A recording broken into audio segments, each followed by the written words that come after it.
Chapter 3. Now the serpent was more subtle than any beast of the field which the Lord God had made.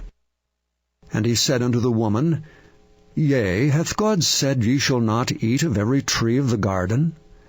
And the woman said unto the serpent, We may eat of the fruit of the trees of the garden, but of the fruit of the tree which is in the midst of the garden God hath said, Ye shall not eat of it, neither shall ye touch it, lest ye die. And the serpent said unto the woman, Ye shall not surely die. For God doth know that in the day ye eat thereof, then your eyes shall be opened, and ye shall be as gods, knowing good and evil. And when the woman saw that the tree was good for food, and that it was pleasant to the eyes, and a tree to be desired to make one wise, she took of the fruit thereof, and did eat, and gave also unto her husband with her, and he did eat. And the eyes of them both were opened, and they knew that they were naked, and they sewed fig leaves together, and made themselves aprons.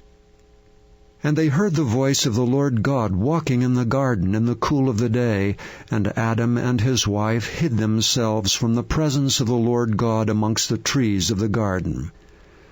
And the Lord God called unto Adam, and said unto him, Where art thou? And he said, I heard thy voice in the garden, and I was afraid, because I was naked, and I hid myself. And he said, Who told thee that thou wast naked? Hast thou eaten of the tree whereof I commanded thee that thou shouldst not eat? And the man said, The woman whom thou gavest to be with me, she gave me of the tree, and I did eat. And the Lord God said unto the woman, What is this that thou hast done? And the woman said, The serpent beguiled me, and I did eat. And the Lord God said unto the serpent, Because thou hast done this, thou art cursed above all cattle, and above every beast of the field. Upon thy belly shalt thou go, and dust shalt thou eat all the days of thy life. And I will put enmity between thee and the woman, and between thy seed and her seed. It shall bruise thy head, and thou shalt bruise his heel. Unto the woman he said, I will greatly multiply thy sorrow and thy conception. In sorrow thou shalt bring forth children, and thy desire shall be to thy husband, and he shall rule over thee. And unto Adam he said, Because thou hast hearkened unto the voice of thy wife, and hast eaten of the tree of which I commanded thee, saying, Thou shalt not eat of it, cursed is the ground for thy sake. In sorrow shalt thou eat of it all the days of thy life.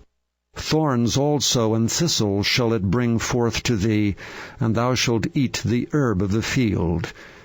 In the sweat of thy face shalt thou eat bread, till thou return unto the ground.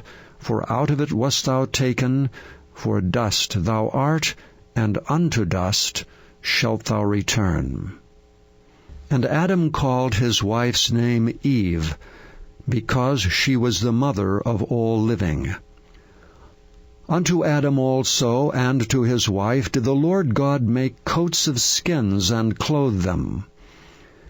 And the Lord God said, Behold, the man is become as one of us, to know good and evil. And now, lest he put forth his hand, and take also of the tree of life, and eat and live forever. Therefore the Lord God sent him forth from the Garden of Eden, to till the ground from whence he was taken.